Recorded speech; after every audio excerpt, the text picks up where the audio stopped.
پہلے شعر کا مفہوم ہم سادہ لفظوں میں معنی کے تناظر میں دیکھ لیتے ہیں۔ شاعر کہتا ہے کہ اے محمد صلی اللہ علیہ وآلہ وسلم، اے مدینہ و عرب کی خوبصورت شخصیت، اے مدینہ و عرب کے خوش رنگ پھول، خوشبو رکھنے والا پھول۔ خوشبو اور خوش رنگ ہونے سے آپ صلی اللہ علیہ وسلم کی تعلیمات مراد لیا گیا ہے، یعنی آپ صلی اللہ علیہ وآلہ وسلم کی تعلیمات دنیا کے پہلے دن سے، دنیا کی تخلیق سے ہمارے لیے عزت و آبرو کی علامت بنے، اور یہی علامت ہمیں آخرت کے سفر پر بڑے باوقار انداز میں لے کر جائے گی، ہمارے لیے ہدایت کا سرچشمہ بنے گی، ہمارے لیے سیدھا راستہ بنے گی۔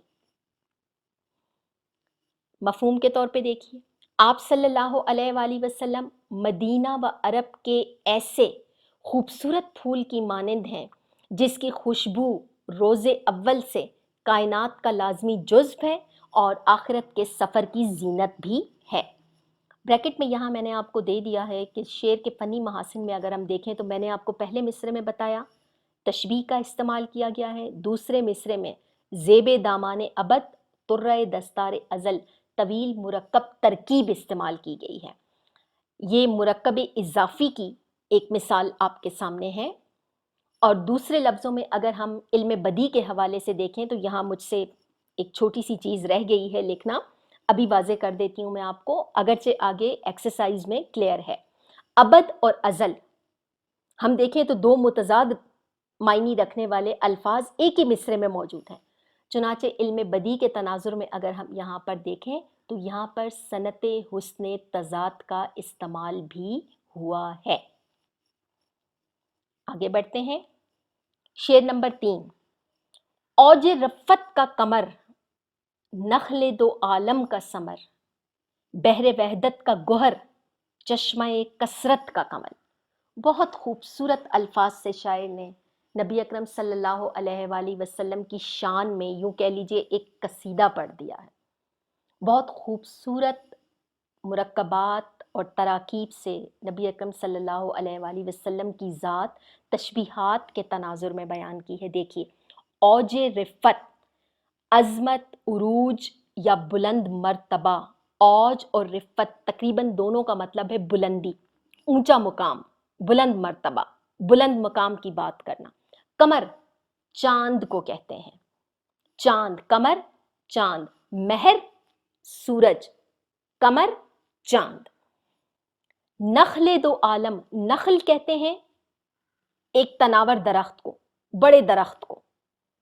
دو عالم، یہ جہان اور وہ جہان، اس دنیا کے لیے بھی اس دنیا کے لیے بھی، اور وہ دنیا کون سی ہے؟ آخرت کی دنیا۔ نخل دو عالم، دنیا و آخرت کا درخت، سادہ لفظوں میں اس کا معنی یہاں پر یہ ہے۔ دوسرے لفظوں میں ہم کیا کہہ سکتے ہیں؟ نبی اکرم صلی اللہ علیہ وآلہ وسلم کی تعلیمات، ان کے ہدایت کی بتائی گئی روشنی جو اس دنیا میں بھی ہے اور اس دنیا میں بھی ہے۔ ثمر کہتے ہیں پھل۔ بحر وحدت، بحر کہتے ہیں کھلے وسیع سمندر کو، گہرے کھلے وسیع سمندر کو۔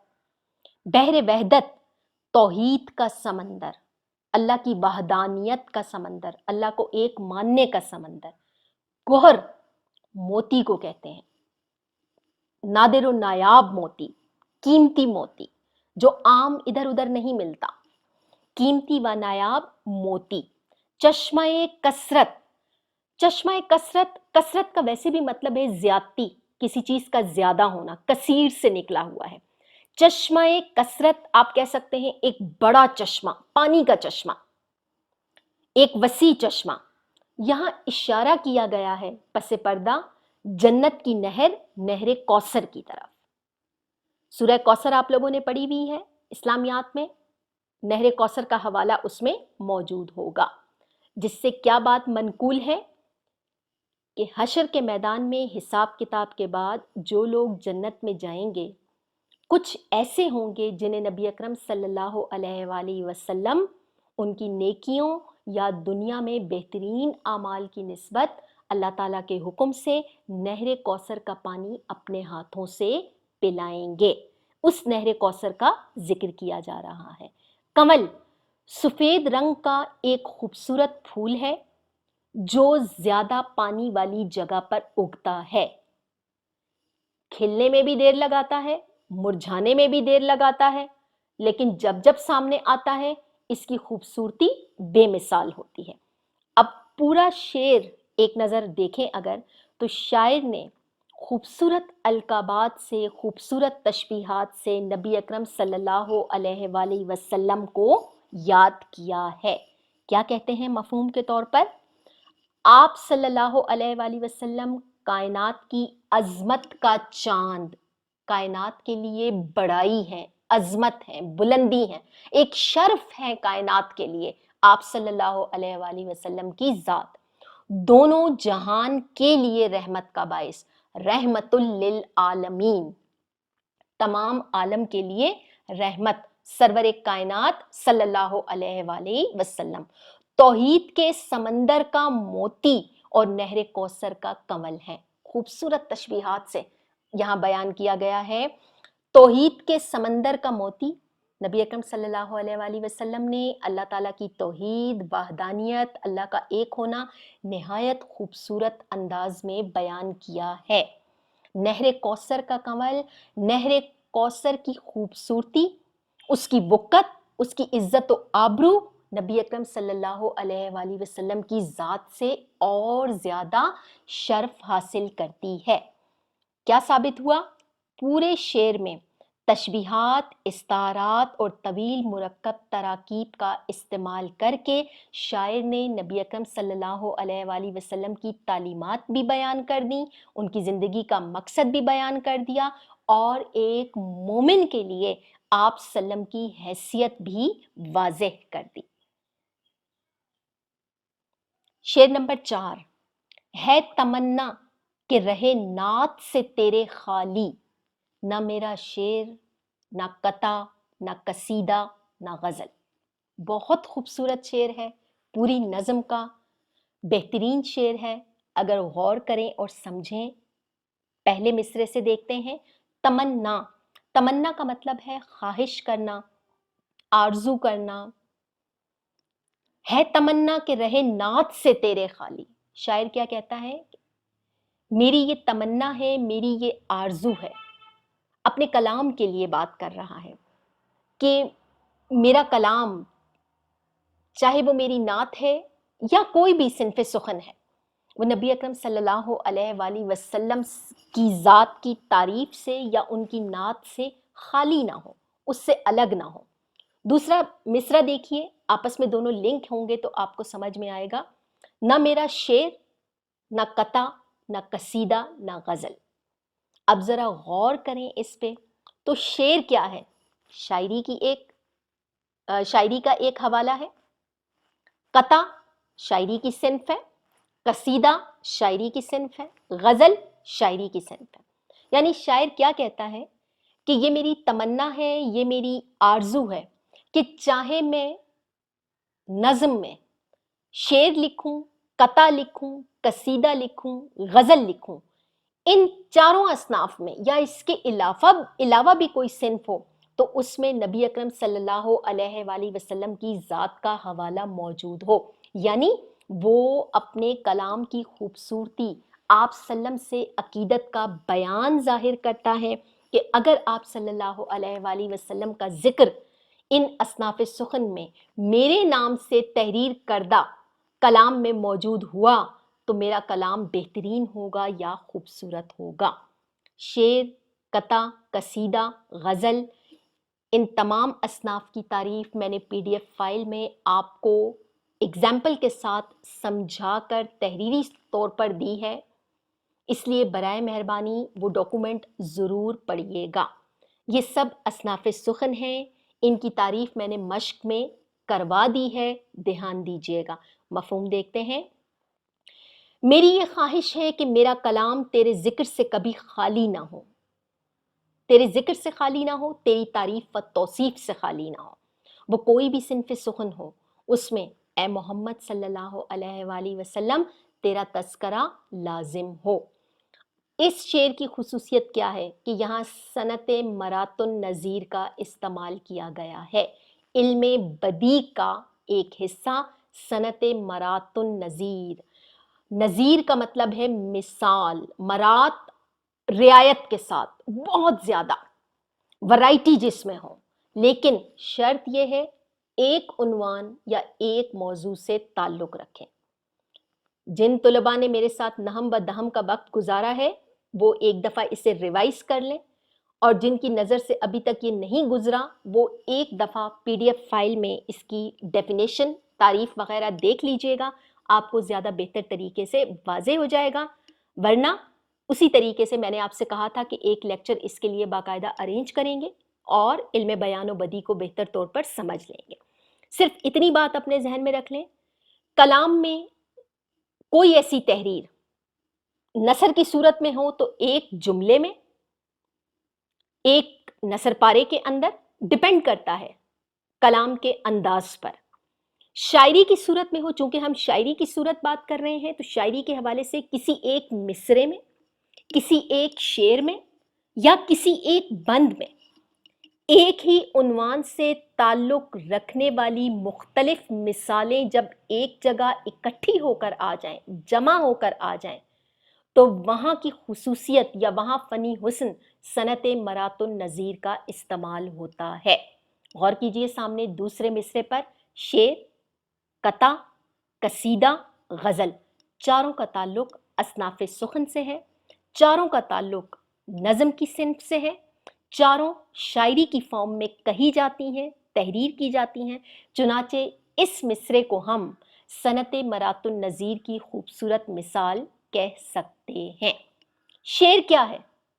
دو مصروں پر مشتمل، دو سطروں پر مشتمل وہ کلام، وہ تحریر جس میں قافیہ ردیف کی کوئی بندش موجود ہو، وہ شعر کہلاتی ہے۔ شعر کی خصوصیت یہ ہے کہ وہ دو مصروں پر مشتمل ہوتا ہے، جیسے آپ کے سامنے اس وقت موجود ہے۔ دو مصروں پر مشتمل مختصر کلام جو شاعری کے انداز میں بیان کیا جائے وہ شعر کہلاتا ہے۔ شعر کی ایک لائن مصرع کہلاتی ہے، دو مصرے مل کر ایک شعر مکمل کرتے ہیں۔ قطع، قطع بھی حصہ نظم میں شاعری کی ایک صنف ہے۔ عام طور پر قطع 4 لائنوں پر مشتمل ہوتا ہے، لیکن پوری نظم میں، پورے حوالے میں اشعار پر کوئی پابندی نہیں ہوتی۔ 2 اشعار پر مشتمل ایک بند جس میں مکمل مضمون موجود ہو، یا اگر ایسا نہ ہو تو اشعار کی پابندی سے ہٹ کر پوری نظم میں جو 4 مصروں کے بند بنا دیے جاتے ہیں انہیں قطعات کہتے ہیں۔ نظم کا یہ حصہ قطع کہلاتا ہے، یا یہ صنف سخن قطع کہلاتی ہے جس میں کسی ایک مخصوص موضوع پر بات کی جائے۔ قصیدہ، قصیدہ جب کلام میں، نظم کی وہ قسم جب کلام میں کسی جاندار و بے جان چیز کی تعریف بیان کی جائے تو اسے قصیدہ کہتے ہیں۔ بنیادی طور پر یہ لفظ قصد سے نکلا ہے، ارادہ کرنا، تہیہ کرنا۔ یہاں آپ یہ کہہ سکتے ہیں کہ صنف سخن میں قصیدہ جب کسی جاندار و بے جان شے کی تعریف بیان کرنے کا ارادہ کر لے، قصد کر لے، تو وہ جو تحریر سامنے آتی ہے، وہ جو کلام منظر عام پر آتا ہے، وہ تعریفی کلام قصیدہ کہلاتا ہے۔ غزل، غزل سے آپ پہلے بھی واقف ہیں، پچھلے 2-3 سال سے پڑھتے ہوئے آ رہے ہیں۔ عام طور پر غزل کیا ہے؟ محبوب سے گفتگو کرنا، محبوب کی باتیں کرنا۔ اب یہ محبوب کوئی بھی ہو سکتا ہے، کوئی جاندار شے بھی ہو سکتی ہے، بے جان شے بھی ہو سکتی ہے، اپنے قلم سے محبت بھی ہو سکتی ہے، اپنی کتاب سے محبت بھی ہو سکتی ہے۔ عشق الہی کے حوالے سے دیکھیں تو اللہ تعالیٰ سے محبت بھی ہو سکتی ہے، محمد صلی اللہ علیہ وآلہ وسلم سے بھی محبت ہو سکتی ہے۔ غزل کا میدان اب وسیع ہے، اس میں کوئی بھی حوالہ موجود ہو سکتا ہے۔ پیار، محبت، عشق و عاشقی کی باتیں، لیکن باقاعدہ ایک خاص تناظر، ایک خاص توازن میں بیان کرنا۔ موضوع کی کوئی قید نہیں ہے اس میں، بعض اوقات ایک مصرع دوسرے مصرے سے مختلف ہوتا ہے، بعض اوقات نظم کا ہر شعر اپنا الگ مرکزی خیال رکھتا ہے، اس کا کوئی عنوان نہیں ہوتا، لیکن شاعر کے دلی جذبات کی بہترین عکاسی اسی صنف سخن میں کی جا سکتی ہے۔ شعر نمبر 5، ہو میرا ریشہ امید وہ نخل سرسبز، جس کی ہر شاخ میں ہو پھول، ہر ایک پھول میں پھل۔ ریشہ باریک ڈور کو کہتے ہیں، باریک دھاگا۔ آپ کے جسم میں آپ کے بدن میں یہ نظر آنے والی باریک باریک رگیں، نسیں، وینز چھوٹی چھوٹی، ریشہ باریک چیز، باریک دھاگا، سیدھی لمبی ڈوری۔ شاعر نے یہاں پر بڑے خوبصورت انداز میں ریشہ امید مرکب لفظ استعمال کر کے اپنی دلی بات سمجھانے کی کوشش کی ہے۔ ہو میرا ریشہ امید، یعنی میری امید کی ایک کمزور ترین ڈوری بھی، میری جو امید کا ایک دھاگا ہے، جو میری امید کی ڈوری ہے، چاہے وہ کتنی ہی کمزور ہو، وہ نبی اکرم صلی اللہ علیہ وآلہ وسلم کا حوالہ سوچتے ہی، ان کا نام اپنے ذہن میں آتے ہی ایک سرسبز نخل درخت کی طرح تر و تازہ ہو جاتی ہے۔ اور وہ درخت ایسا ہے کہ جس کی ہر شاخ میں پھول ہے، ہر ایک پھول میں پھل موجود ہے۔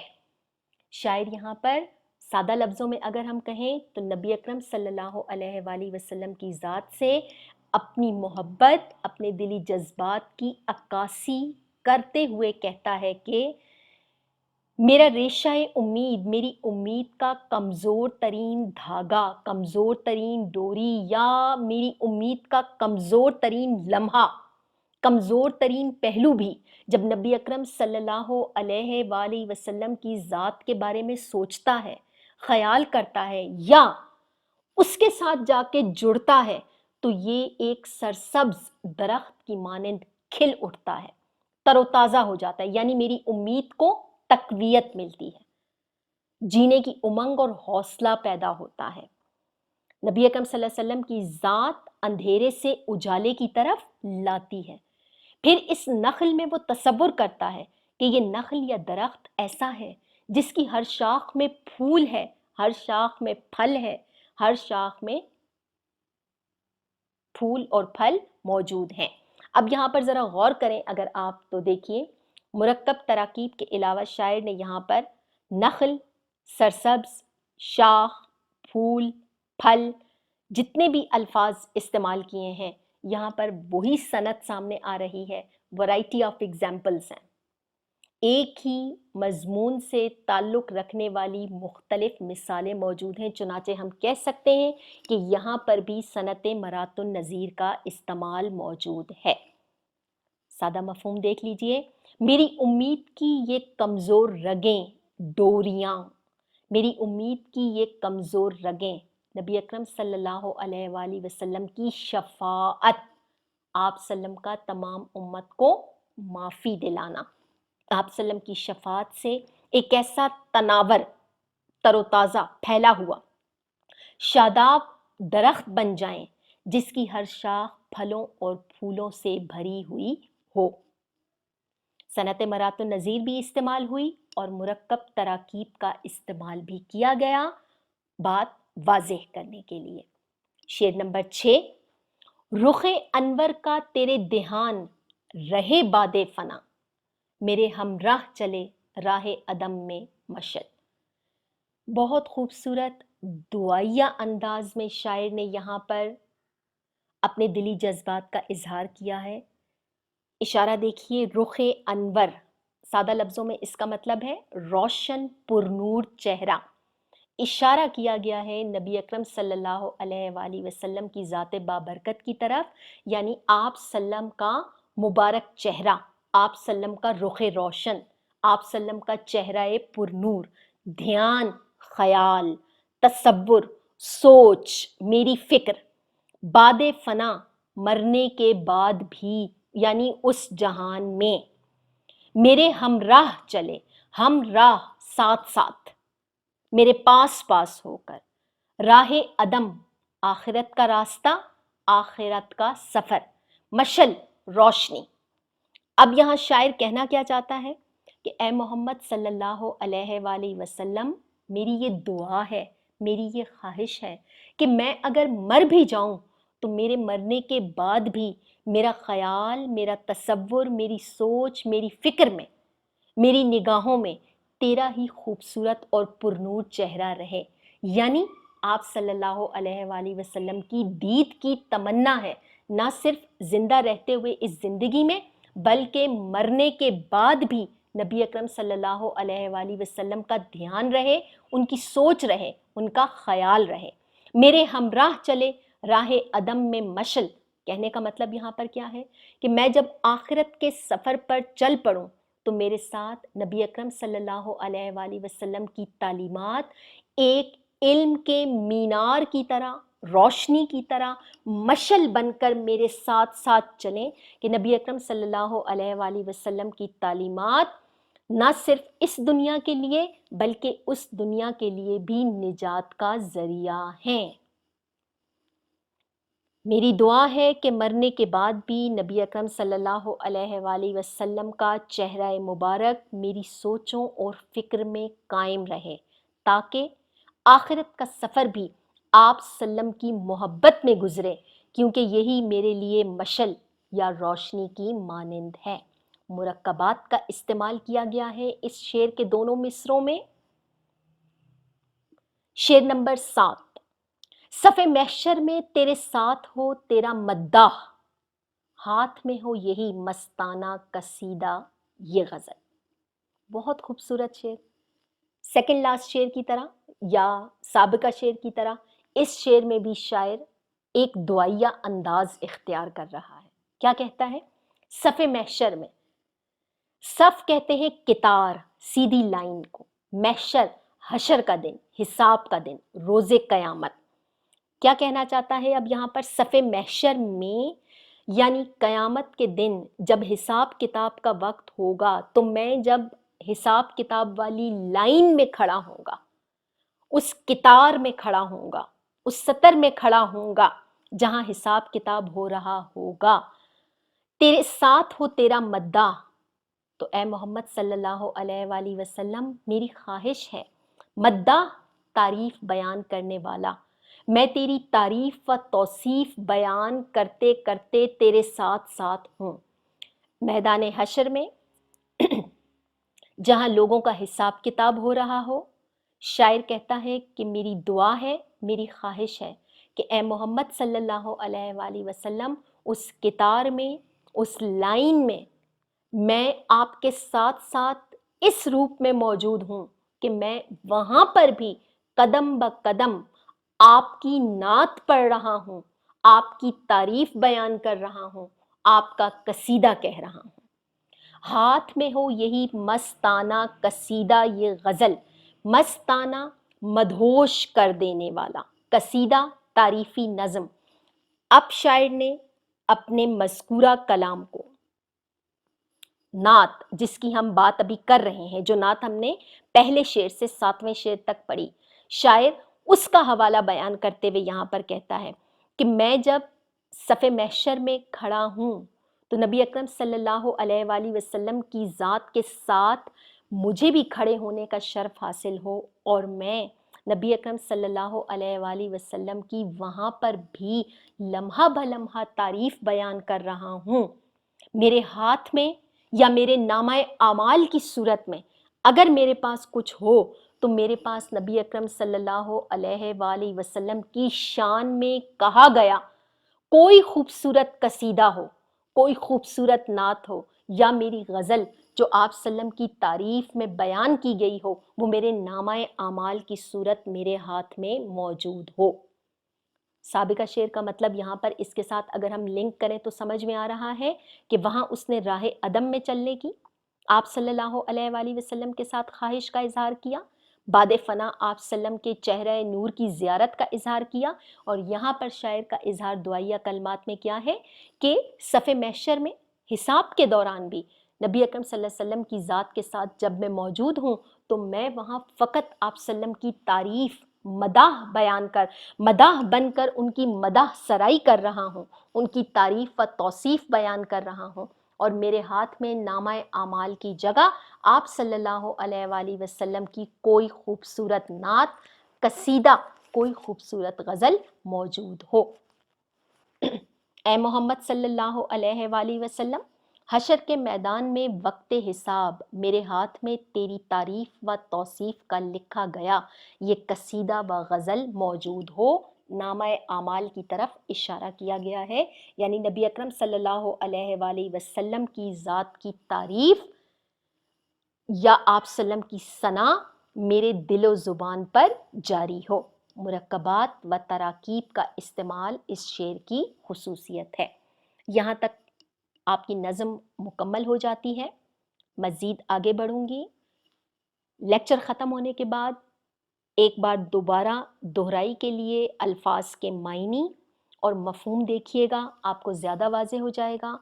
اگر یوں ویڈیو لیکچر میں نہ بھی دیکھنا چاہیں تو آپ کے پاس ہینڈ آؤٹس کے طور پر PDF فارم میں یہ تمام ڈاکومنٹ موجود ہیں، ایک نظر غور سے دیکھیے گا، آپ کے لیے سمجھنے میں زیادہ آسانی ہو جائے گی۔ آگے بڑھتے ہیں نعت کی مشق کی طرف۔ مشق سے پہلے سب سے اہم چیز، جب ہم نے اشعار کا مفہوم کر لیا، آپ کی مشق میں سوال بھی موجود ہے اور یہاں میں اس کا حوالہ بھی آپ کو دے رہی ہوں۔ نظم کا مرکزی خیال، مجموعی طور پر ہم یہاں پر اگر دیکھیں تو شاعر کے دلی جذبات کیا تھے، احساسات کیا تھے۔ وہ نبی اکرم صلی اللہ علیہ وآلہ وسلم کی تعریف تو بیان کر رہا تھا، عقیدت کا اظہار تو کر رہا تھا، لیکن اس کی عقیدت کے اظہار کا انداز باقی شعراء سے مختلف تھا، منفرد تھا۔ کیسے اپنی بات بیان کرنا چاہتا تھا؟ سامنے اسکرین پر دیکھیے، میرے ساتھ ساتھ میری آواز کے ساتھ آگے بڑھیے گا، سمجھنے میں آسانی ہوگی آپ کو۔ کامل ایمان اس اقرار پر منحصر ہے کہ مومن اللہ تعالیٰ پر یقین کے بعد نبی آخر الزماں محمد صلی اللہ علیہ وآلہ وسلم پر ایمان رکھے، یہاں تک کہ وہ آپ صلی اللہ علیہ وسلم کو دنیا کے ہر رشتے اور ہر تعلق سے زیادہ عزیز اور معتبر رکھے۔ مذکورہ نعت آپ صلی اللہ علیہ وسلم سے محبت و عقیدت کی ترجمان ہے۔ امت محمدی صلی اللہ علیہ وآلہ وسلم کے ہر فرد کی یہ خصوصیت ہے کہ وہ آپ صلی اللہ علیہ وسلم کی راہ پر چلنا اپنا فخر سمجھتے ہیں۔ آپ صلی اللہ علیہ وسلم کی تعلیمات دنیا و آخرت میں نجات کا ذریعہ ہیں۔ آپ صلی اللہ علیہ وسلم کی ذات بابرکت تمام امت کے لیے خوشی اور سکون کا باعث ہے، تاریکی میں اجالے کا سبب ہے۔ زندگی کے اس سفر میں محمد صلی اللہ علیہ وآلہ وسلم کے بتائے ہوئے راستے پر نیک نیتی سے چلنا اور آخرت میں آپ صلی اللہ علیہ وسلم کے مبارک ساتھ کی تمنا ہی مومن کا مقصد حیات ہوتا ہے۔ یاد رکھیے گا، مرکزی خیال میں نظم کا نام، شاعر کا نام نہیں دہرایا جاتا، نہیں لکھا جاتا، کیونکہ مرکزی خیال کے لیے آپ کے پاس محدود الفاظ ہوتے ہیں۔ بہترین مرکزی خیال 30 سے 35 الفاظ پر مشتمل ہونا چاہیے، یا زیادہ سے زیادہ 40 الفاظ کا ایک چھوٹا سا نثر پارہ ہونا چاہیے، جس میں 3 سے 4 تک محدود سطریں ہوں۔ آپ کے سامنے اسکرین پر موجود، اگر آپ کو مرکزی خیال تھوڑا طویل لگ رہا ہے تو اس کے طویل ہونے کی میری طرف سے وجہ یہ ہے، جو میرا بنیادی شروع سے اصول رہا ہے، ضروری نہیں آپ کو اس مرکزی خیال کی تمام باتیں یاد رہ جائیں۔